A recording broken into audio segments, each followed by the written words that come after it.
Putin, udah pasti dia akan melakukan perang hidupnya. Kalau kita jadi presiden Putin, kita pasti akan berpikir yang sama. Benar-benar kita rasakan dampaknya ya sekitar 2-3 minggu lagi. Bila menurut saya Cina akan masuk. Dan Cina masuk bukan karena iseng. Langsung negara-negara Timur Tengah dengan Israel duduk. Mau bicara tentang ide fakta pertahanan. Ketegangan-ketegangan atau friksi-friksi yang ada antara negara besar di Eropa, antara Amerika Serikat dengan Cina, yang dulu Pak Jokowi memang sudah mewarning dalam pidatonya winter is coming gitu ya, kira-kira 4 tahun yang lalu ya kejadian betul. Nah ini kan konstelasi langsung berubah drastis dunia.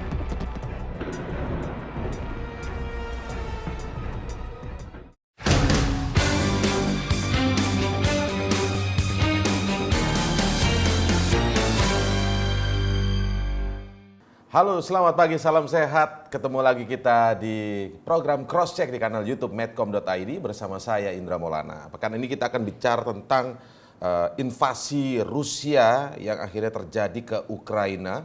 Presiden Rusia Vladimir Putin secara resmi menyatakan perang pada hari Kamis 24 Februari.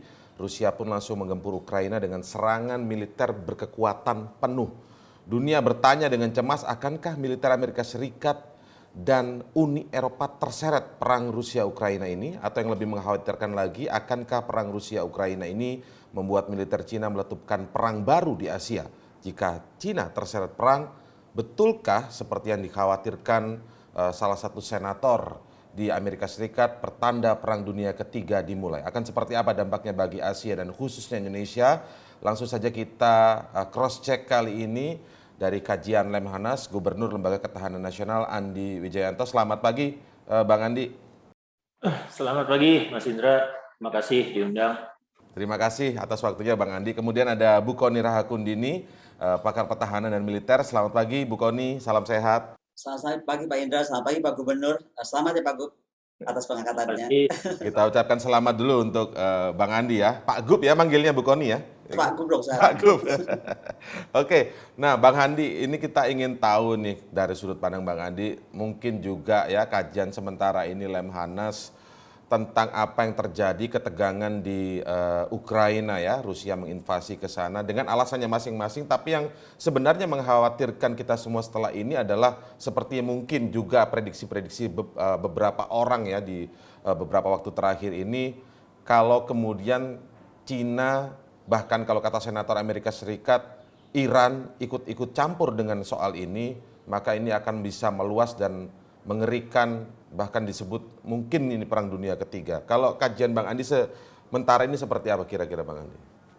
Ya, yang pertama yang difokuskan itu mencari tahu ternyata mengapa bisa terjadi kebuntuan upaya-upaya diplomasi ya. Dan kita tahu bahwa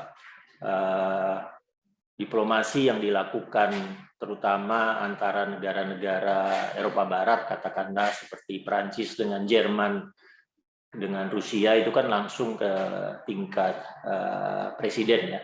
Betul. Kepala pemerintahan, kepala negaranya. Mengapa ini tidak berjalan? Ada kebutuhan-kebutuhan apa yang menyebabkan akhirnya upaya militer yang normalnya digunakan sebagai langkah terakhir, ya last resort, akhirnya harus dilakukan dan terutama mencari apakah masih ada opsi-opsi diplomatik lainnya yang bisa dilakukan.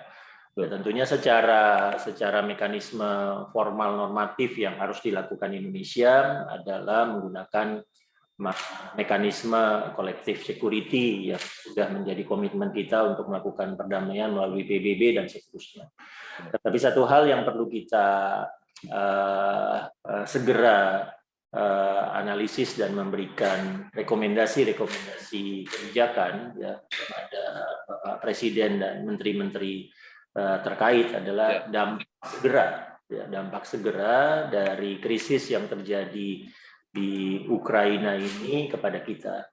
Jadi perlu segera ada rekomendasi tentang bagaimana kita memastikan melakukan langkah-langkah mitigasi ya agar bola salju dari krisis Ukraina itu ya mungkin baru akan benar-benar kita rasakan dampaknya ya sekitar 2-3 minggu lagi. 2-3 minggu lagi ya bola saljunya. Itu artinya hitungannya cepat berarti dampak itu ya. Ya karena skalanya kan sangat besar ya, melibatkan negara-negara utama dan terutama ada sanksi ekonomi ya yang diberikan ke Amerika Serikat, dan yang sumber daya yang mengalir di sana kan sumber daya strategis. Ya, begitu nanti pasokan gas misalnya ke Eropa Barat terutama ke Jerman terganggu dari Rusia Ukraina menuju Jerman, ya pengaruh segeranya kan sudah berlangsung diprediksikan harga minyak naik. Ya, harga minyak naik ya di satu sisi akan memberatkan impor BBM kita, namun di sisi lain kita juga langsung bisa memprediksikan bahwa harga beberapa komoditas strategis kita juga akan naik, misalnya batu bara. Trade-off seperti itu yang harus segera dihitung supaya kita bisa melakukan antisipasi agar program pemulihan ekonomi nasional yang sekarang sedang kita kerjakan itu bisa beradaptasi cepat, bisa menyesuaikan diri dengan perkembangan yang ada. Oke. Yang saya tangkap berarti bola salju atau dampaknya itu yang akan datang duluan ini adalah kurang lebih dampak ekonomi seperti yang tadi digambarkan ya, Bang Andi ya. Kalau mungkin saya sedikit tetap coba bergeser ke pertanyaan pertama tadi, kalau dari sudut pandang Bu Kony seperti apa Bu? Seperti pertanyaan pertama tadi, karena pernyataan dari Senator Amerika Serikat kemarin juga sudah muncul ketika gempuran pertama Rusia ke Ukraina di berbagai titik itu terjadi, kekhawatiran jangan sampai Cina dan Iran ikut campur karena kita tidak ingin perang dunia kedua terjadi kondisi seperti waktu Perang Dunia Kedua terjadi lagi. Itu kata-katanya kurang lebih seperti itu, kata Senator Amerika. Dan hari ini kita menerima berita juga bahwa jet tempur Tiongkok sudah melintasi Taiwan lagi nih. Bu Kony. Kalau sudut pandang Bu Kony seperti apa? Oke, kalau jet tempur Cina saya cuma menjawab dulu segera aja ya. Kalau dia melampaui ADIS Taiwan, memang mereka punya masalah di ADIS yang overlapping. Jadi saya pikir itu udah agak ada masalah. Nggak usah tiba-tiba dianggap menjadi tanda perang ya. Tapi kalau saya melihatnya, apapun kekhawatiran Senator Amerika itu sangat berhubungan dengan nanti Indo-Pasifik seperti apa dan reaksi Timur Tengah seperti apa. Sekali lagi kita mesti paham betul bahwa menurut saya operasi yang dilakukan oleh Putin itu hanya mencoba demilitarisasi Ukraine, ya kan? Dan kemudian bagaimana menekan unsur-unsur yang di sisi barat Ukraine yang berpihak kepada NATO. Itu yang satu hal dulu. Jadi menurut saya tidak akan dia berluluh lantakan Kiev gitu, walaupun ada ledakan di Kiev. Kemudian kalau terkait perang dunia begini, kita mesti lihat dampak dari di embargonya kemudian Rusia, dia pasti harus memerlukan pasar baru, dan pasar baru itu pasti Cina. Dan Cina menurut saya itu akan mengambil kesempatan menjadikan apapun yang diberikan Rusia hari ini yang terkait energi strategik tadi menjadi membangun kekuatan petroleum reserve dan gas reserve dia. Jadi Cina yang tadinya tidak berpikir seperti Amerika Serikat yang mengumpulkan SPR dan SPG itu akan membangun itu. Menurut saya kalau ini makin dibiarkan lama. Jadi ini yang akan justru membangun kekuatan baru. Yang kedua, kita harus melihat bagaimana reaksi Timur Tengah dan Israel. Ini nggak bisa dipisahkan karena ada hubungan dengan Rusia dan dengan Syria kan. Nah, setahu saya tadi pagi saya mendapat berita dari Tel Aviv langsung dari INSS, Israel sedang duduk bersama dengan Timur Tengah untuk kemudian membuat fakta pertahanan Timur Tengah. Nah, kalau ini terwujud ini menjadi menarik. Ada fakta pertahanan Timur Tengah, ada fakta pertahanan NATO, dan menurut saya posisi Ukraine itu atau posisi Indonesia akan mirip-mirip Ukraine nih somehow. Kenapa? Karena kemudian menurut saya FPDA, The Quad dan AUKUS bisa saja menjadi fakta pertahanan Asia Pasifik atau Indo Pasifik. Dan ini yang menurut saya. The Quad itu siapa aja Bu? Kalau AUKUS kan pernah kita Jepang, India, UK dan Inggris. Jepang, Amerika dan Inggris ya. Australia, sorry. The Quad itu Amerika, Australia, Jepang ada di situ, India di situ, Australia di situ, UK, Australia Amerika di situ. Kemudian FPDA jelas ada Inggris di situ. Kemudian AUKUS kita juga tahu ada Amerika berarti kan. Nah, artinya kawasan ini akan menjadi atau ya dulu Pak Marty sering menyebutnya regional equilibrium, keseimbangan regional. Nah, karena kekhawatiran inilah mungkin kemudian akan membangkitkan kekuatan-kekuatan regional. Di titik inilah kita harus melihat tadi bagaimana peran Cina, karena kita bicara Indo-Pasifik sekarang. Cina pasti akan menjadi masalah dan Indonesia juga mau jadi perannya seperti apa gitu. Makanya tadi saya bilang pagi-pagi tadi kita hati-hati menyikapi Rusia ini karena posisi Ukraina itu nggak beda sama posisi Indonesia. Di sisi timur Ukraine itu adalah negara yang meyakini betul dia adalah bagian dari the big atau the one Rush gitu kan, Rusia. Even nama presiden yang berantem juga sama nih, dalam bahasa sama mereka tuh sebenarnya Vladimir dua-duanya, cuma cara bahasanya aja beda. Sejarahnya itu panjang. Kemudian kita mesti tahu kenapa akhirnya buat Putin menjadi penting tidak boleh Ukraine dan negara lain kemudian mengikuti 3 negara yang sudah masuk NATO, karena ini sama aja dia merasa akan semakin dikepung. Dan usaha Putin untuk stop ini kan dari 2008, gitu kan. Kenapa yang tadi saya sampaikan oleh Pak Gubernur Anas, kenapa ini tidak berjalan secara diplomatik, kenapa tertutup gitu. Berarti kan ada proksi-proksi juga yang tidak menginginkan itu. Jadi sejarah ini panjang dan kita harus paham betul. Bahwa bagaimana sejarah misalnya ini kan juga ada hubungan dengan Crimea. Kenapa Crimea kemudian masuk ke Ukraine ya kan? Sebagai kalau kita bilang kalau saya malah bercanda udah begini, mereka tuh merasa One Rus itu seperti NKRI dulunya gitu. Nah, NKRI dipecah-pecah terus kemudian di perbatasan ibu kota yang terbaru atau negara kita itu kemudian ada rudal-rudal Amerika, pasti itu meresahkan buat Putin. Jadi sekali lagi saya tidak membenarkan untuk Putin apapun yang dilakukan Putin, tapi saya ingin juga sebagai guru nih saya mengajak kita tidak cepat condemn juga, gitu. Karena kita harus melihat posisi Putin atau posisi Rusia dalam hal. Tidak cepat condemn, tidak cepat mengutuk begitu ya, Bu Kony. Respon sejauh ini Anda lihat respon kemudian Presiden kemarin kan juga melalui media sosial juga sudah mengatakan bahwa mengutuk perang tidak artinya ya mengutuk kurang lebih mengutuk perang ya. Nah itu sejauh ini tuh masih tataran yang pas normatif yang perlu memang direspon oleh Indonesia sebagai negara berdaulat atau bagaimana Bu Kony? Ya itu tadi, perang dalam bentuk apapun mungkin mesti harus dikutuk ya. Tetapi sekali lagi kita harus memberi penjelasan kepada masyarakat juga pada posisi kenapa Rusia mengambil posisi tersebut. Gitu. Jadi jangan juga kita ini sekarang tiba-tiba jadi seolah-olah Western atau US oriented, seolah-olah kemudian membenarkan gitu kan. Itu juga nggak betul. Karena menurut saya kalau kita pelajari betul, apalagi ini kan sejarah mereka itu sudah dari abad 9. Tadi disampaikan oleh Pak Gubernur sebelum kita online tentang bagaimana reaksi Afrika pun sekarang sudah berpikir bahwa mereka agak happy dengan situasi pembagian wilayah sekarang. Nah, hati-hati dengan keadaan ini juga. Jadi belum tentu mereka happy kan. Nah, proksi-proksi ini dimainkan terus. Jadi sekali lagi, menurut saya sebaiknya negara-negara NATO dan saya suka ini sampai hari ini kan kita melihat NATO tidak akan mengambil pembelaan apapun terhadap Ukraine karena pertama belum anggota, kedua NATO pun berpikir panjang. Dia akan menghitung betul semakin lama stok strategik reserve petroleum gas ditahan ke Eropa, maka pasti Cina akan mengambil segera menyerap habis-habisan dari Rusia. Dan itu menurut saya akan semakin memperkuat posisi Cina. Dan kalau sampai tadi yang dibilang Perang Dunia Ketiga, tergantung apakah kemudian fakta Indo-Pasifik akan bertindak seperti apa terhadap Cina. Ini kan juga membuat Indonesia posisinya nggak mudah sebenarnya. Betul-betul either kita mau non-alignment atau kita betul ambil posisi saja. Gitu. Kalau enggak, kita akan makin bingung. Gitu. Oke, kalau saya sedikit bergeser lagi ke Bang Andi, tadi kan ada kajian secara dampaknya, secara ekonomi dan lain sebagainya. Kalau secara keamanan sendiri seperti apa Bang Andi? Apakah kekhawatiran meluasnya sampai ke Asia atau Indo-Pasifik tadi seperti apa kira-kira kajian sementara ini Lemhanas? Karena kalau boleh sedikit saya kaitkan dengan pernyataan mantan Presiden Amerika Donald Trump ya, yang menyebut bahwa Cina ini akan memanfaatkan ketegangan Rusia-Ukraina untuk kepentingan geopolitiknya di Asia. Misalnya kayak disebut tadi, Cina akan mengambil alih Taiwan seperti Rusia berambisi mengambil alih Ukraina itu. Iya, yang pertama itu nanti pertama-tama tergantung dengan perimbangan kekuatan geopolitik, geostrategi, geoekonomi yang akan muncul setelah krisis Ukraina ini diselesaikan ya.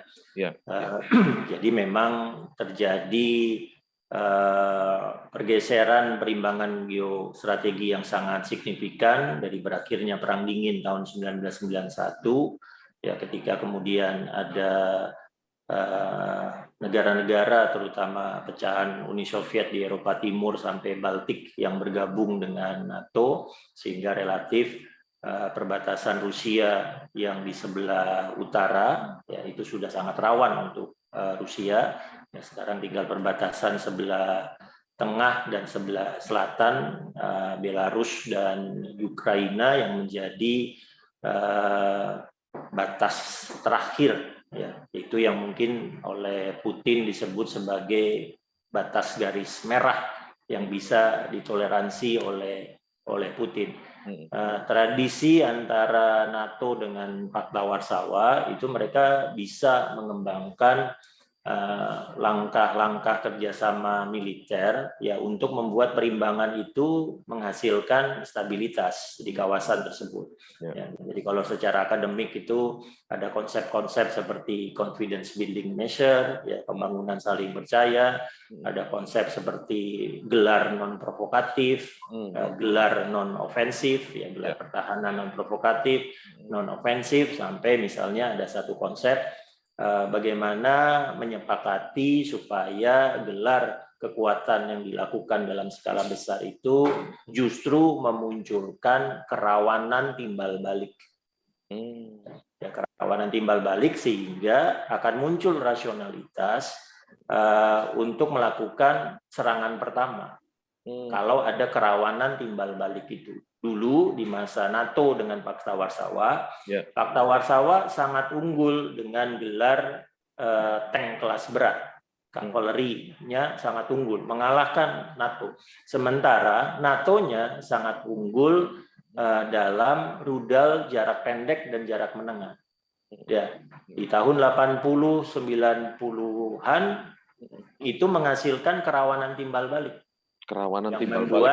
Yang membuat kedua blok ini betul-betul rasional untuk kemudian mengeskalasi krisis atau konfliknya ke level perang terbuka.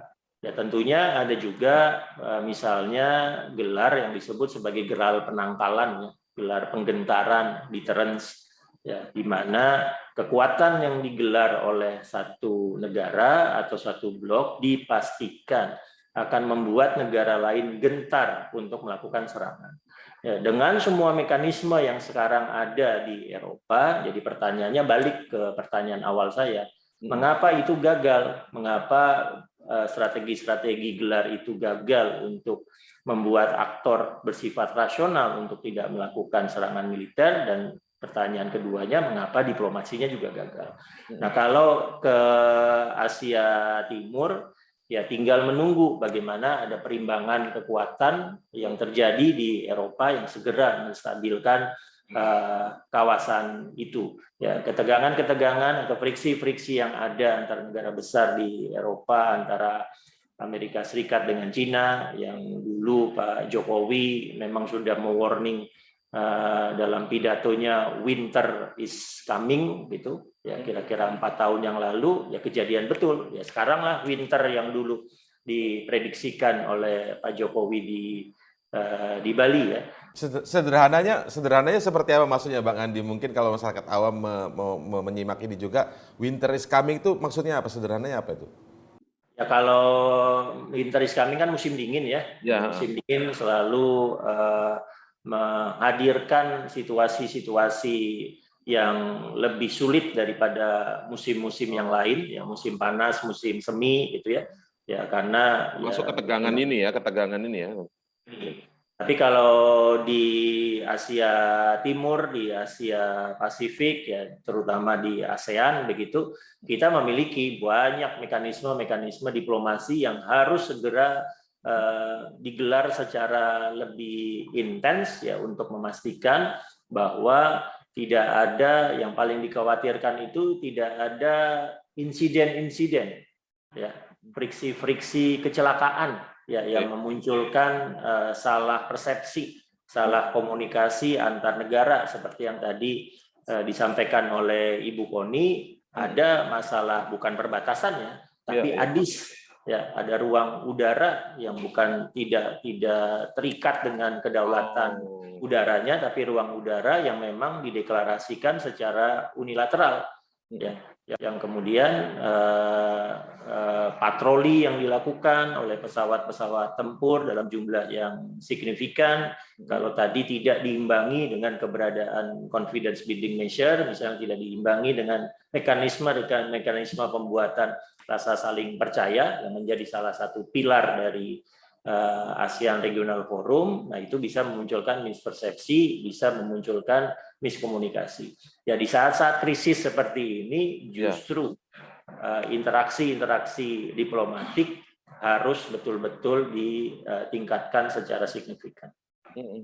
Oke, nah respon yang kemarin sudah dilakukan Presiden Jokowi itu apakah akan ada respon-respon lanjutan kira-kira Bang Andi dalam waktu dekat, terutama mungkin responnya lebih bersifat regional ya, misalnya dengan ASEAN atau misalnya dengan apa namanya posisi Indonesia di G20 misalnya, tentu saja untuk apa ya mengingatkan kembali ke soal diplomasi dan kembali ke perdamaian tentu saja ya, Bang Andi. Ya, ya, ya respon yang Pak Jokowi kan betul-betul fokus untuk mengutuk aksi perangnya.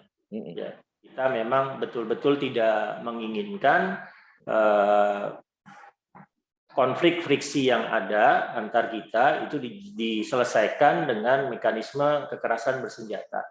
Ya sebetulnya banyak kok mekanisme yang bisa kita bahas, apakah diplomasi bilateral, diplomasi multilateral, mekanisme keamanan kolektif security yang ditawarkan oleh PBB baik di Majelis Umum maupun Dewan Keamanan PBB, apalagi Amerika Serikat dengan Rusia sama-sama ada di Dewan Keamanan PBB dan seterusnya.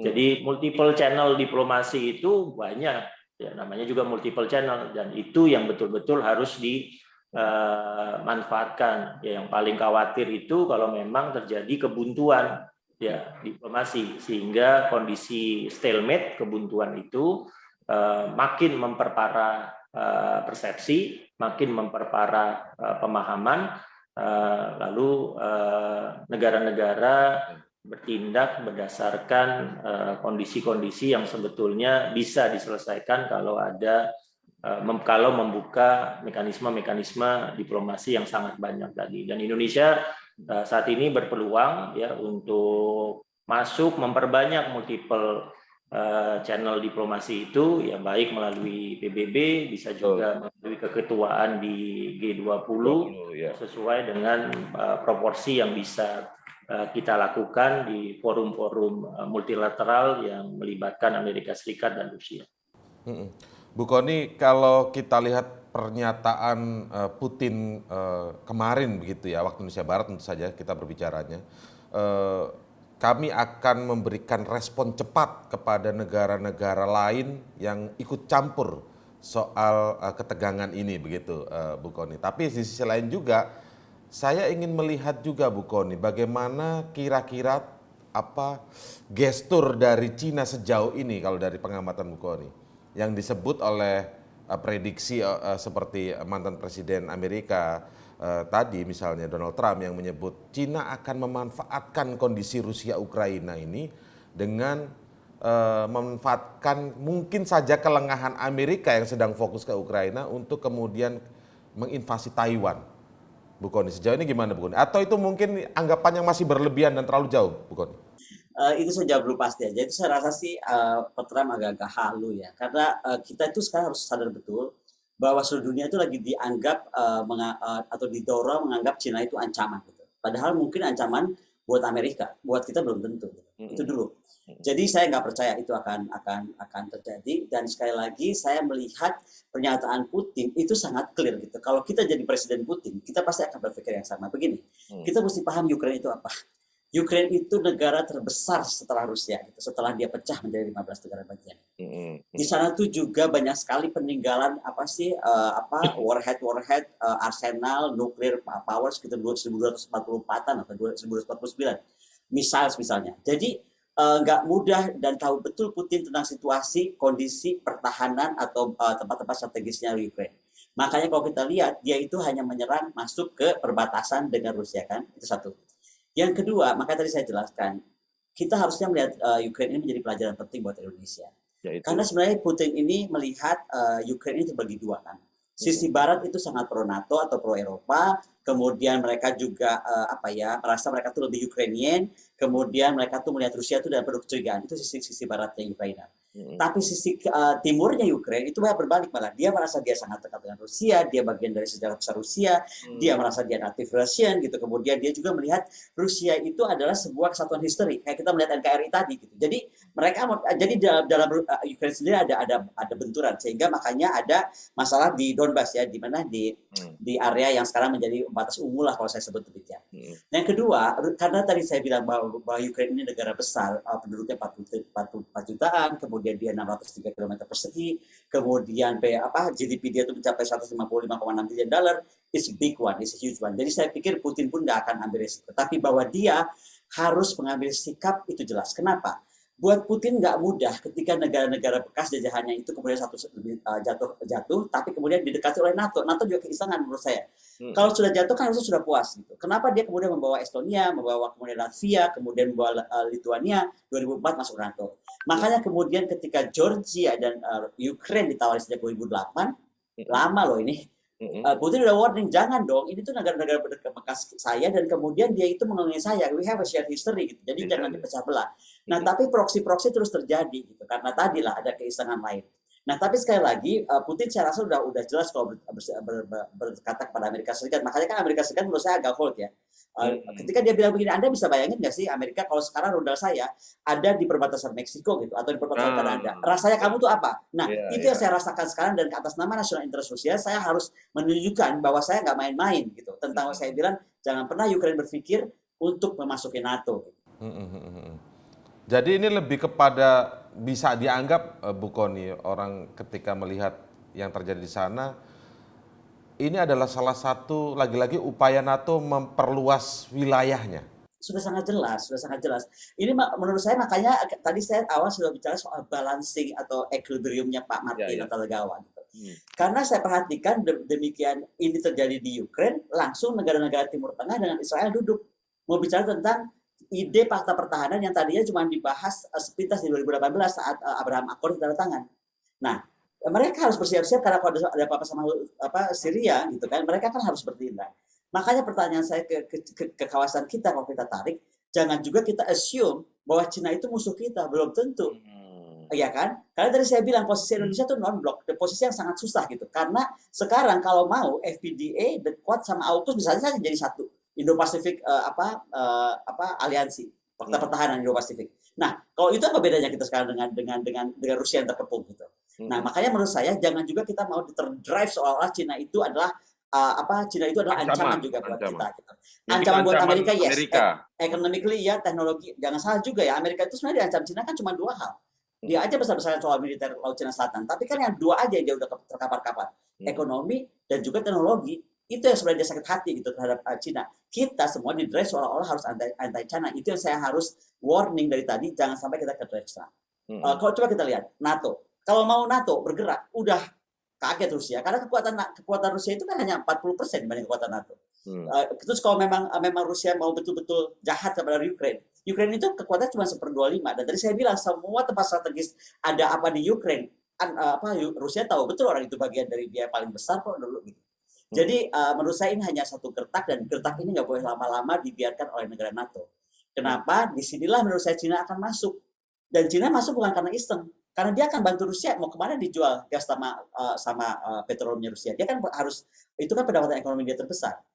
Cina akan mengambil kesempatan membangun SPR yang selama ini tidak pernah ada di dunia ini yang bangun SPR kecuali Amerika Serikat. Bukan nih, coba agak diperlahan dulu Bu. Kalau misalnya tadi NATO membiarkan berlama-lama apa tadi soal gertakan ini coba jelaskan Bu. NATO membiarkan berlama-lama, maka pasti Cina mengambil kesempatan mengambil faktor keuntungan dari petroleum reserve dari gas dan petrolnya Rusia untuk jatuh ke China dan China akan membangun strategic petroleum reserve. Untuk diketahui selama ini di dunia ini nggak ada yang bangun SPR, hanya Amerika Serikat. Makanya ada serangan ke negara-negara Timur Tengah itu kan sebenarnya dalam koreksi strategik petroleum reserve Amerika Serikat. Nah, Cina nggak melakukan serangan, tapi kemudian Rusia terpepet dia harus menjual itu kan kekuatan ekonomi Rusia dong, ya kan? Dia stop ke Eropa, dia harus jual ke Cina dan Cina pasti ambil kesempatan itu. Nah, disitulah Cina akan even stronger menurut saya. Ya kan? Karena dia punya strategik petroleum reserve dan gas yang sangat kuat gitu. Manusia ini kan sekarang dari awal saya sudah bilang dari hubungan internasional saya tuh kalau dibilang sama Pak Gubernur tuh saya tuh hukum saya tuh hukum survival of the fittest. Nah, menurut saya sekarang tuh dunia tuh udah nggak berimbang karena hampir semua tuh dikuasai oleh Amerika dan bloknya gitu. Makanya kita jangan terbawa arus gitu karena ini kawasan kita. Kita harus bertanggung jawab gitu. Dan ini yang sedang dibuat oleh Putin. Putin mau bilang, jangan begini dong gitu. Ini ada kawasan saya dan ini adalah dulu NKRI saya atau Wadrus saya gitu. Tolong deh, gue nggak peduli lo yang ambil tiga kemarin diambil NATO gitu. Tapi yang ini nggak boleh gitu. Karena Estonia, Latvia dan Lithuania itu menurut Putin nggak terlalu strategik, tapi Ukraine is very strategik karena tadi itu berbatasan sangat dengan Rusia di sisi timur, mereka malah merasa they are Russian, dan jangan lupa mereka sumber ekonominya besar gitu kan. Semua kandungan kekayaan alam, resources, kemudian perdagangan itu juga sangat kuat. Respon Amerika dan NATO sejauh ini menurut Anda tadi sempat singgung Amerika agak hold. Itu bisa dijelaskan Bu Kony? Saya pikir mereka, saya kemarin lupa ya, saya bicara di Gedung Putih, saya wanita pakai baju ungu, saya lupa dia pangkatnya apa, tapi dia bilang bahwa Amerika posisinya nggak akan bertindak apa, akan menahan diri. Makanya saya pikir juga sampai sekarang kan nggak ada pernyataan apapun resmi ya, gitu. Termasuk juga NATO, kalau mereka mau kan dia sudah bertindak, tapi nggak, NATO menahan diri. Sanksi ekonomi itu normatif aja. Sanksi ekonomi normatif, tapi itu kan akan berpikir panjang kalau memang mereka akan di-advise oleh National Security Council masing-masing. Jangan salah kan, presiden negara-negara normal ini kan punya NSC, kita aja nggak punya. Makanya jadi bingung kadang-kadang saya Pak Jokowi ngomong ini dari mana idenya gitu kan. Atau ini dari mana gitu. Nah, tapi kalau mereka punya NSC yang kuat. NSC yang kuat itu diisi bukan cuma oleh militer, oleh politisi, tapi juga oleh akademisi yang bright. Di mereka itu seorang akademisi yang berpikir beda, itu bukannya dimusuhin. Diambil malah, kenapa kamu pikir beda, ada apa menurut kamu gitu loh. Nah di sini kan enggak. Ya. So ini juga peringatan buat kita ya. Kadang-kadang menurut saya itu kita kayaknya kalau kita sudah harus anti Cina, semua harus orang berpikir anti Cina. Enggak, saya dari tadi bilang kita hati-hati. Karena menurut saya keseimbangan kawasan yang dipikirkan oleh Pak Marty atau malah Pak Presiden Soekarno, kalau kita boleh mundur, itu betul-betul keseimbangan dunia. Ngapain Pak Bung Karno bikin non-blok? Kalau bukan menyeimbangkan, ya kan? Konteksnya perimbangan wilayah. Ya, konteksnya perimbangan. Makanya kita nggak boleh jumping to conclusion, the drive by US or Western thinking gitu. Karena hati-hati kita pun sedang dikepung mereka dalam bentuk fakta-fakta kecil, fakta AUKUS, fakta FPDA, fakta The Quad. Ya, kita coba, artinya pembicaraan ini kita coba melihat lebih detail tentang sebuah masalah yang terjadi di Ukraina sana ya, bukan langsung. Memang perangnya pasti kita akan mengutuk apapun jenis perangnya. Saya bilang dari tadi kan, saya tidak mengutuk, saya condemn the war gitu. Tapi sebentar, kita juga harus ngerti posisi Putin gitu. Jangan seolah-olah tiba-tiba menganggap Putin akan join dengan Cina, perang dunia meleduk gitu. Enggak, I don't think so gitu. Seperti yang mungkin pernah disampaikan oleh Xi Jinping, kurang lebihnya mengatakan bahwa Amerika Anda harus juga dengar Rusia. Kurang lebih seperti itu. Anda harus juga dengar keluhan Rusia. Oke, ya. Betul. Oke, baik. Nah, sekarang soal perimbangan ini, sejauh ini kira-kira seperti apa kajian dari Lemhanas sementara ini ya, misalnya Bang Andi, untuk menggalang dengan tadi saya pertanyaan saya sama, menggalang dengan misalnya kawasan Asia untuk bersama-sama dalam konteks non-blok tadi dan lain sebagainya, seperti apa kira-kira agar dampaknya tadi secara ekonomi dan lain sebagainya tidak sampai ke Indonesia begitu. Ya, yang pertama ya kita harus memperhatikan tahapan-tahapan eskalasinya dulu ya. Biasanya dipahami bahwa operasi militer nanti dalam level tempur dan taktikal itu selalu memiliki tujuan-tujuan yang spesifik. Ya. Jadi harus dilihat tujuan-tujuan spesifik untuk operasi tempur dengan taktikalnya Rusia itu sudah mengalami sudah terpenuhi atau belum. Ya, kekhawatiran terbesar jika operasi tempurnya kemudian target utamanya adalah ibu kota yang akan memiliki nilai politik strategis yang sangat-sangat signifikan bagi suatu negara. Ya. Nah, itu yang pertama. Nah, lalu tahapan berikutnya yang bisa kita desakkan di dunia internasional adalah penghentian kekerasan dari kedua belah pihak. Ceasefire, itu penghentian kekerasan. Berhenti melakukan kekerasan, lalu fokusnya setelah penghentian kekerasan itu bisa dilakukan adalah misi humanitarian. Ya, misi humanitarian terutama untuk membantu meringankan korban, ya, terutama sipil ya, yang jatuh di dalam wilayah konflik. Yaitu kemudian sudah adalah tahapan-tahapan seperti ada gencatan senjata, menciptakan koridor kemanusiaan, sehingga kalau ada penduduk sipil, warga sipil yang terperangkap di dalam wilayah konflik, bisa menggunakan koridor kemanusiaan itu untuk mengungsi dan seterusnya.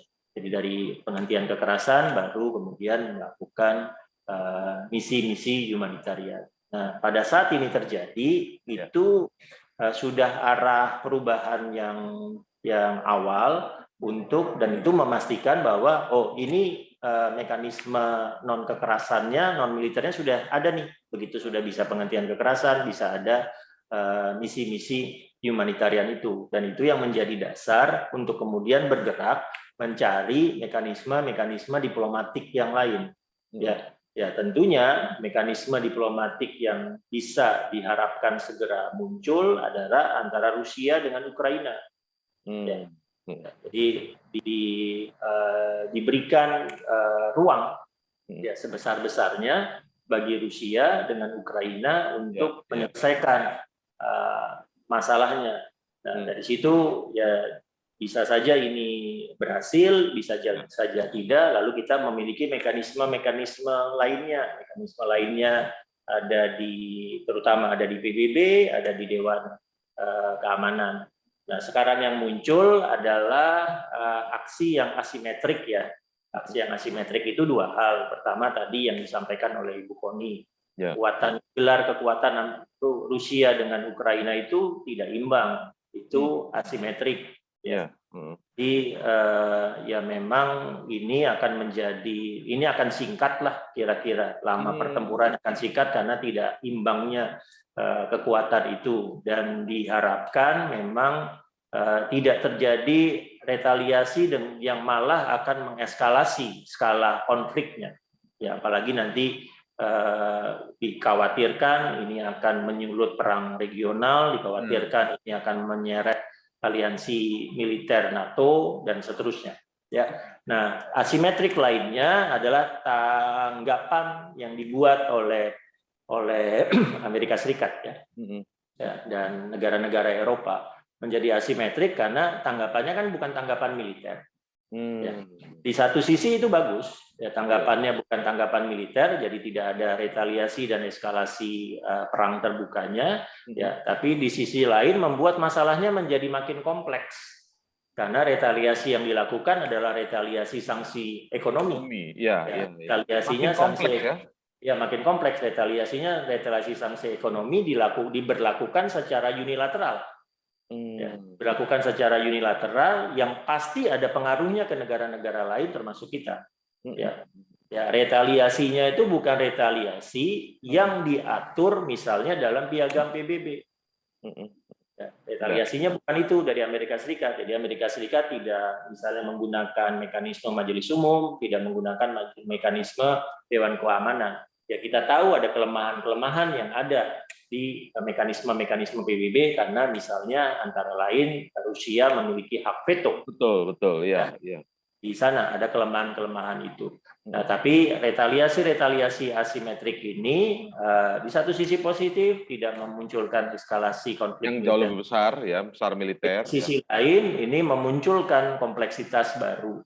Ya, disinilah kemudian para diplomat, ya, terutama di level seperti Menlu dan bisa juga Presiden, itu seperti yang saya sebutkan awal, selalu berusaha mencari celah-celah diplomasi ya untuk memastikan tawaran-tawaran solusi damai yang tidak melibatkan kekerasan, tapi yang paling utama untuk menghentikan kekerasan segera bisa dicapai.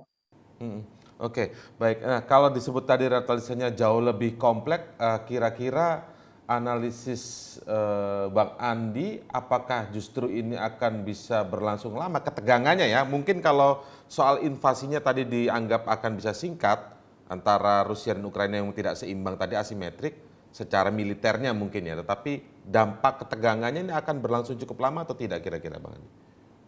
Karena makin kompleks tadi ya. Sanksi-sanksi ekonomi itu kan nantinya baru akan terasa sekian bulan atau bahkan tahun depan. Ya, nah apalagi di ekonomi Rusia itu tidak terlalu terintegrasi dengan ekonomi global ya. Terutama kalau mereka mengandalkan komoditas-komoditas strategisnya. ya seperti minyak dan gas. Gas, iya. Nah, itu tidak terlalu terintegrasi. Jadi dampaknya mungkin tidak secepat yang dibayangkan untuk kemudian memastikan bahwa Rusia mengalami kesulitan-kesulitan ekonomi sehingga harus berpikir ulang tentang langkah-langkah yang dilakukan di Ukraina, ya. Tapi begitu sanksi ekonomi ini diterapkan oleh negara besar, ya, baik Amerika Serikat, Eropa Barat maupun langsung ke Rusia, ya pasti ada pengaruh-pengaruh regional dan globalnya yang nanti implikasinya juga ke kondisi ekonomi makro Indonesia. Baik, Bang Andi tadi kan di awal sempat menyinggung bahwa munculkan pertanyaan kenapa ini diplomasinya nggak ketemu, ada kebuntuan di situ. Nah, kalau dari menggunakan pertanyaan ini kemudian dan kemudian kita lihat juga reaksi dari Barat dalam hal ini Amerika dan Eropa Barat itu langsung memberikan sanksi ekonomi dan kira-kira responnya ini akan respon dalam waktu dekat eskalasinya respon militer atau bagaimana? Pertanyaan saya adalah soal gini, eskalasi dari Amerika yang disebut tadi retaliasinya tidak militer, kira-kira ke depan akan berkembang secara militer nggak? Kalau misalnya tadi di awal diplomasinya nggak ketemu, Bang Andi? Ya itu kembali nanti kita harus melihat kepada seberapa besar ya, target dari operasi militer Rusia. Ya. Apakah memang cukup dengan berhenti memastikan bahwa dua wilayah yang didukung oleh Rusia itu ya sepenuhnya mendapatkan stabilitas yang diinginkan oleh Rusia? Apakah cukup dengan kemudian memberikan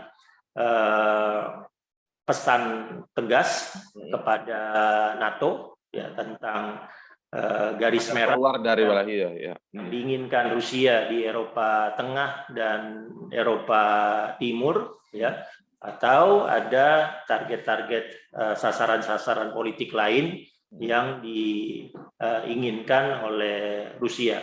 Ya, semakin terukur, semakin spesifik target yang bisa kita identifikasi, ya semakin cepat kita bisa berusaha mencari solusi-solusi diplomatik ataupun solusi-solusi ekonomi yang tadi target awalnya adalah penghentian kekerasan. Nah, begitu penghentian kekerasan ini terjadi, maka ruang-ruang non kekerasannya termasuk diplomasi akan bisa masuk ya untuk kemudian mencari solusi-solusi. Pertama, menstabilkan dulu hubungan atau stabilkan dulu dinamika yang ada di wilayah tersebut, lalu mencari solusi Ukraina Rusia, lalu kemudian mencari solusi untuk regional global. Jadi tahapan-tahapannya memang harus diterapkan. Tapi sanksi ekonomi sendiri seperti tadi pertanyaannya itu kalau itu berkelanjutan ya dampaknya akan struktural untuk ekonomi global ya. Dan kita memang harus bersiap-siap melakukan antisipasi, mitigasi dan itu. Baik, oke. Baik Bu Kony, mungkin di sesi kesimpulan ini Bu Kony kira-kira supaya konflik Ukraina Rusia ini ya walaupun tadi ada hitung-hitungan mungkin secara keamanannya dari sisi perspektif atau aspek keamanan agak jauh dari soal bisa sampai meluas ke negara-negara termasuk Asia, tapi secara ekonomi tadi kajian dari Bang Andi sementara ini juga itu bisa berdampak ke regional Asia begitu, Bu Kony. Silakan Bu Kony. Oke, saya sih nggak bilang nggak berdampak, saya bilang akan perang dunia ketiga itu belum tentu secepat itu. Tapi berdampak pasti, ya. Tapi kalau berdampak pasti. Sekarang tergantung negara Barat mau terus blocking Rusia untuk menjual tadi komoditas strategisnya. Pasti diambil Cina, dan kalau Cina sudah semakin yakin dapat membangun dalam waktu jangka panjang ya, dia bisa serap dapatnya kemudian membesar SPR dia, itu akan memperkuat confidence Cina, itu nomor satu. Tapi nomor dua, kita harus appreciate apa yang dibuat oleh NATO itu dulu, karena itu udah juru bicara resmi NATO menyatakan NATO tidak akan masuk ke Ukraine. Itu kita harus appreciate, berarti mereka menahan diri. Dan itu artinya apa yang ditulis oleh media-media di Rusia dengan judul-judul besar bahwa tindakan ini hanya untuk mencoba demilitarisasi Ukraine. Dan ya kan? Dan sekali lagi intinya mengharapkan bahwa secara internasional akan memberikan Rusia itu mengatur negara Barat, tanda kutip ya, sehingga negara Barat harus menyetujui itu. Misalnya apa? Tadi nggak masukkan NATO, nggak masukkan negara-negara sekeliling dia kecuali yang 3 atau 4 sudah masuk itu ke dalam NATO sendiri. Nah, tapi yang paling penting menurut saya setelah ini apa yang dilakukan oleh Putin, udah pasti dia akan melakukan perang hibrida. Perang hibrida dia itu artinya mengacaukan Ukraine dengan menggulingkan pemerintahan yang sekarang. Itu aja. Nggak mungkin ada serangan yang besar-besaran secara militer, nggak akan. Dia sekarang aja dia pilih betul kok mana dia mainkan militer. Wilayah tentu untuk pesan tegas saja ya. Itu hanya pesan tegas bahwa jangan main-main, dan saya kan ada pernyataan dia bahwa saya sudah harus mengambil sikap ini. Itu kan pernyataan tegas Putin. Kalau kita jadi Putin, kita bisa bayangkan dia udah warning dari tahun 2008 bahwa sekarang tahun 2022 dibuat gitu loh. Jadi dia harus ngomong tegas itu. Jadi saya rasa juga kenapa negara Barat harus berpikir begini, ada 2 pesan loh yang dikirimkan oleh Putin. Satu lagi dia melakukan latihan maritim di sisi laut Mediterania. Dan ini mengingatkan Timur Tengah atau perbatasan Suriah Israel bahwa Rusia kalau mau dia bisa mengacak Timur Tengah. Makanya nggak heran pagi ini saya dapat berita dari Tel Aviv bahwa kemudian Israel dan Timur Tengah sedang duduk bersama bicara tentang fakta pertahanan Timur Tengah, di mana Israel mungkin akan masuk ke dalamnya. Nah ini kan konstelasi langsung berubah drastis dunia. Posisi Indonesia nih, ini juga peringatan buat Indonesia. Kita nih jangan kayak pegang poliogri kita itu seperti pegang Bible atau kitab suci gitu. Karena eskalasi geopolitik, geostrategi, geo itu tuh berubah terus. Kita nggak bisa kayak pakai tutup kacamata kuda, nggak bergerak gitu loh. Harus kita lihat. Makanya tadi saya juga bilang hati-hati, kita jangan ke bawah-bawah juga tiba-tiba anti-China. Kalau ini jadi Indo-Pasifik, fakta Indo-Pasifik, apa kabar Indonesia gitu loh. Oke, berarti itu pesan ininya Bu ya, sebagai kesimpulan Indonesia harus lebih hati-hati dan luwes sedikit lagi begitu ya. Jadi melihat perasaan itu harus holistic approach gitu, jangan emosional. Oke, baik. Bang Andi sebagai kesimpulan, Bang Andi silakan untuk ketegangan Rusia Ukraina, kemungkinan regional di Asia Pasifik dan lain sebagainya. Ya, yang langkah tercepat yang bisa kita lakukan kan selalu membuat skenario terburuk, lalu pastikan skenario terburuk itu tidak terjadi ya. Ya, skenario terburuk itu bisa kita lihat dari eskalasi militer, dari nanti retaliasi yang dilakukan antar Amerika Serikat, negara-negara Barat, mungkin negara-negara lain terhadap Rusia, lalu akan ada gejolak-gejolak ekonomi. Nah itu skenario terburuknya harus kita buat, lalu pastikan bahwa skenario terburuk itu patah. Dan mencari solusi-solusi bagaimana mematahkan skenario terburuk itu. Tapi yang paling utama saat ini untuk situasi di Ukraina adalah desakan untuk segera melakukan penghentian kekerasan bersenjata. Ya, sehingga kemudian mekanisme non kekerasan tadi yang seperti saya bahas tahapan-tahapannya untuk misi humanitarian, koridor kemanusiaan, sampai kemudian opsi-opsi diplomasi yang lain bisa segera dimunculkan sehingga pemulihan dan stabilitas di kawasan itu bisa segera terjadi. Betul. Oke. Baik, kalau begitu terima kasih ya Bang Andi Wijayanto, Gubernur Lembaga Ketahanan Nasional atas waktunya pagi hari ini di akhir pekan kali ini memberikan wawasan kita semua tentang kondisi geopolitik terkait ketegangan Rusia dan Ukraina. Semoga kita berharap ini cepat berakhir. Terima kasih juga Bu Kony Rakundini atas analisisnya tadi. Memang betul kita harus sebagai negara harus holistik melihat sebuah permasalahan, terutama melihat kondisi geopolitik. Terima kasih sekali lagi Bu Kony, Bang Andi atas waktunya untuk crosscheck medcom.id. Selamat pagi, salam sehat untuk kita semua. Ya, dan itu tadi perbincangan kita, diskusi kita tentang kondisi yang terjadi di Ukraina, di mana Rusia menginvasi Ukraina. Semoga perang tidak berkepanjangan dan segera berakhir, duduk bersama, diplomasi dikedepankan. Baik, terima kasih sekali lagi untuk Anda yang menyaksikan crosscheck medcom.id. Saya Indra Maulana undur diri pamit. Sampai jumpa.